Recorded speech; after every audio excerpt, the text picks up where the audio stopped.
Doctor صاحب کیا کہنا چاہیں گے جو اسٹریچر پاکستان کا عالمی سطح پر بلند ہوا ہے یہ اٹ ہیپنز ان سینچریز؟ دیکھیں میں ابھی ایک پانی سے ریلیٹڈ کانفرنس پہ گیا ہوا تھا بیلجیم، اور وہاں پہ جو گفتگو ہو رہی تھی اس میں پاکستان کے لیے جو لفظ وہ استعمال کر رہے تھے، جو اس سے پہلے صرف پاکستان میں اس کی بازگشت سنائی دیتی تھی، وہ تھی نیٹ پیس پرووائڈر۔ اس سے پہلے لوگ بڑی اپنی باتیں کرتے تھے، نیٹ سیکیورٹی پرووائڈر، نیٹ دس پرووائڈر۔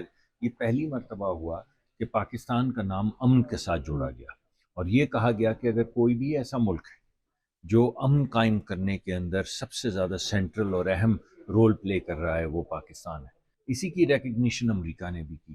اسی ریکگنیشن کے اندر آج ہمارے ہمسایہ دوست برادر ملک جو ہیں ایران، ان کے صدر تشریف لا رہے ہیں۔ تو پاکستان، چاہے آپ ایران کی آواز کی بازگشت سن لیں، یا امریکہ کے بیانات سن لیں، یا قطری جو فارن منسٹر یا ان کی لیڈرشپ ہے ان کی باتیں سن لیں، یا سعودی عربیہ سے جو پاکستان کے متعلق تحسین پاکستان کو پیش کی جا رہی ہے اسے دیکھ لیں، تو اس سے آپ کو اندازہ ہوگا کہ ایک تو پاکستان کا بہت نام بلند ہوا ہے، اور فیلڈ مارشل اور پرائم منسٹر کی کاوشوں سے پاکستان کو ایک ایسا مرتبہ ملا ہے جو اس سے پہلے ہمارے گمان میں نہیں آتا تھا۔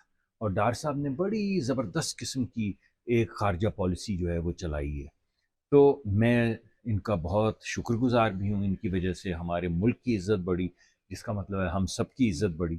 مگر اس سے زیادہ اہم بات یہ ہے کہ ان تمام کاوشوں کی وجہ سے امن قائم ہوا، تو وہ نہ جانے کتنے بچے، ہزاروں بچے، مائیں، جن کا امکان تھا شہید ہونے کا یا املاک کو نقصان پہنچنے تھا۔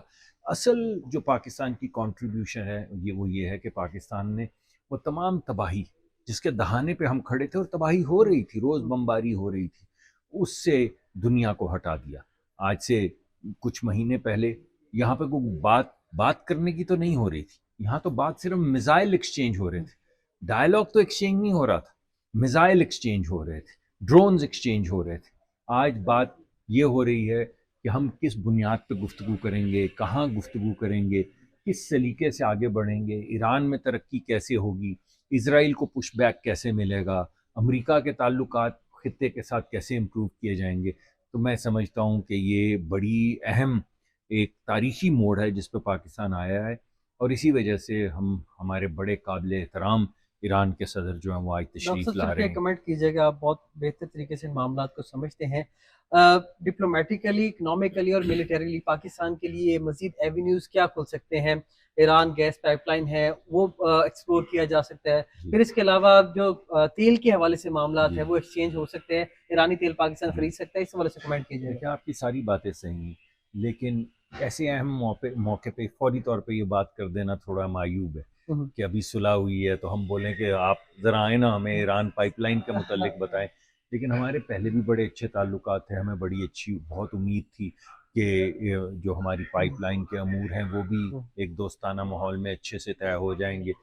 مگر ایران اگر کھلے گا، وہاں سے ٹریڈ کھلے گی، تو ایران دنیا کا بڑے ممالک میں سے ایسا ہے جو ڈیزل سپلائی کرتے ہیں، جو ایل پی جی سپلائی کرتے ہیں، جو فرٹیلائزر سپلائی کرتے ہیں، جو پیٹروکیمیکل سپلائی کرتے ہیں۔